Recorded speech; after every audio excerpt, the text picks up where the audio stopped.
Merhabalar arkadaşlar. Bugün ben kedinin videosunu kendi tabletimden çekiyordum ama maalesef tabletimin şarjı az kaldığı için tabletim kapandı. Şu an yanımda Duru da var. Duru ile kedinin videosunu çekmeye çalışıyoruz. Şu kedimiz de burada arkadaşlar. Sabah beni tırmaladı kucağıma aldığımda. Değil mi Duru? Ama çok bir şey olmadı. Çok bir şey olmadı. Hemen dedik şurada. Neredeydi? Neresiydi de? Dur. Şurasını tırmaladı arkadaşlar. Şimdi ben...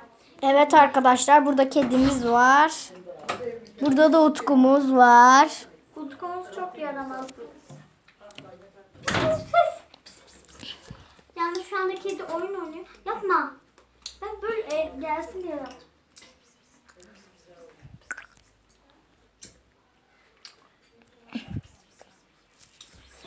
Arkadaşlar şöyle kediye biraz uzak olduğum için tam yüzü falan görünmüyor. Ben de ekranda büyütüyorum bazen.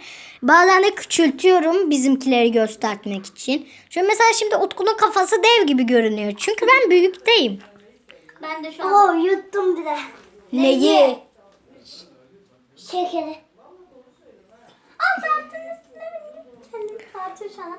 Bakın. Evet arkadaşlar, kedi hopladı ve şuraya girdi. Şimdi size göstereceğim. Yer var. Bekleyin. Bölgesi. Yapma. Utku tırmalar seni. Utku. Şurada şöyle kafasını gösteriyor. Şurada da. Burada. Bir tane camı var. Bir tane daha. Ya pis pis pis. Bakın burada kedi kumu var. Yemeği burada. Biraz dökülmüş. Yemeği ve suyu burada. Sonra çişini tuvalette bir tane onun kutusu var, kedi kumlu. Oraya yapıyor. Sonra küçük bir tane süt şişesi var. Sütünü oradan içiyor. Yatağı da burası. Bu minder. Bu minderi şimdi bu yastıkları biz koyuyoruz. Bu yastıkları koyunca o geliyor yatıyor. Aynen. Şu anda kedi şu anda. Bu kedinin annesi biraz sonra gelecek. Kedinin annesi ama bizim gibi bir insan. Çünkü bu kediyi onların arkadaşı vermiş. Niye öyle? Vermiş Arkadaşı dersiniz? vermemiş, arabanın altında bulmuşlar. Hayır. Durumu ben sana anlatayım en baştan. Şimdi bu kedi egzozundaymış arabanın. Şöyle şu küçük kedimiz. Ne kadar egzozu ne? Egzoz yani bacası. Baca var ya arabanın. Hani arkasında motoru. Evet. Neyse boşver. İşte oradaymış.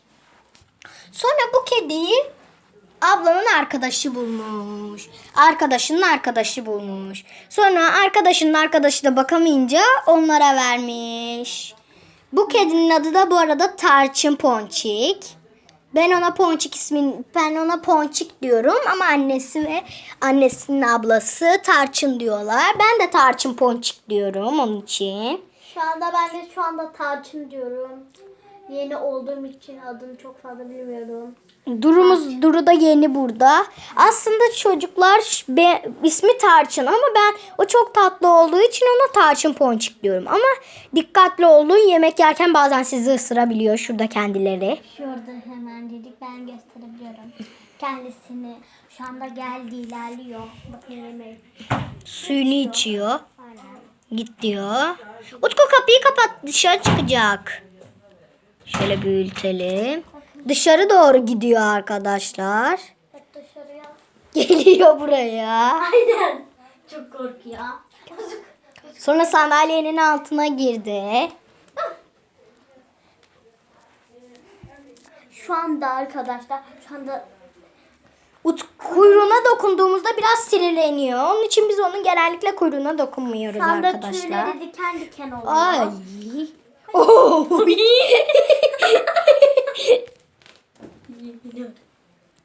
Kedi kep kedi.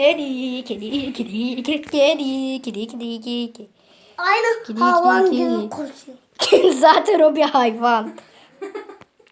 Kedi.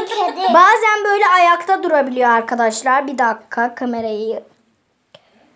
Bazen ayakta duruyor arkadaşlar, biliyor musunuz? Sadece iki ayağının üstünde duruyor. Diğer ellerini böyle havaya kaldırıyor. Ayaklarının üstünde duruyor. Hatta bana inanmıyorsanız Duru'ya da sorabilirsiniz. Değil mi Duru?